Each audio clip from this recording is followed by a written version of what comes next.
શાક શેનું બનાવ્યું છે? ભીંડા કુકરમાં બાફવા મૂકી દીધા છે. આ ભીંડા કોઈ કુકરમાં બાફવા મૂકે? નવી ડીશ છે, રસોઈ શોમાં જોઈને શીખ્યો. ભીંડાનો હલવો. ભીંડાનો હલવો બનાવવા માટેની રીત: સૌથી પહેલા તો તાજા ભીંડા લેવાના, એના ડીચા કાપી આમ ઊભી ચીરી કરી એમાંથી બધા જ બિયા બાજુમાં શેરવી લેવાના. એકવાર ભીંડાનો હલવો તૈયાર થાય પછી એ બધા જ બિયા શેકીને ચારોની જેમ ઉપરથી ભભરાવાના. સ્વાદિષ્ટ ભીંડાનો હલવો તૈયાર. તને ભાવશે? એ છે ને હું ચાખીને નક્કી કરીશ. ઓકે. આજથી છે ને 4 જણાની રસોઈ બનાવજે. કેમ તે ડાયટિંગ કરવાનું બંધ કર્યું?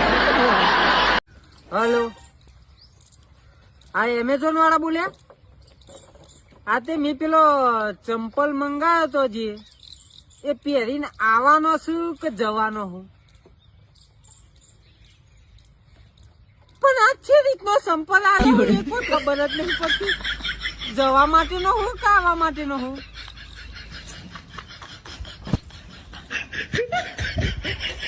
જગ્યાએ મંગાવ્યું નહીં લાગતું તમને?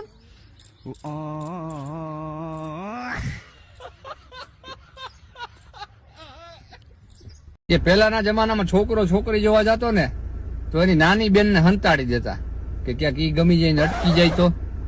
અને અટાણે છોકરો છોકરી જોવા જાય ને તો હાહુ ને હંતાડવા પડે. मम्मी मुझे लग रहा है मैं डिप्रेशन में जा रहा हूँ.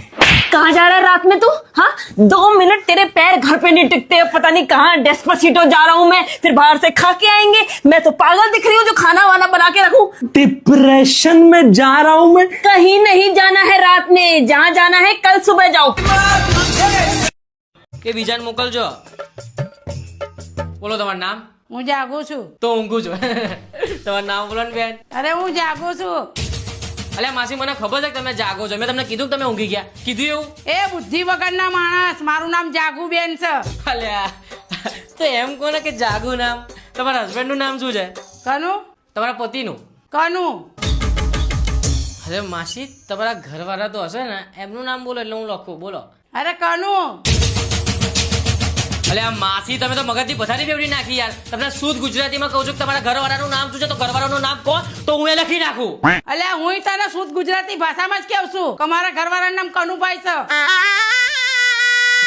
માસી એમ સરખું કહો ખબર પડે કે કનું નામ તો મને ખબર પડે એમ. ખબર નહીં આવા ડબલાવાનું કોણ નોકરી રાખે છે. अरे तुम लोग यहाँ लेटे हो, वार्ड नंबर 2 में एक सुंदर सी लड़की पैदा हुई है, कह रही है जिससे पहले मिलेगी उसी से शादी करेगी. चलो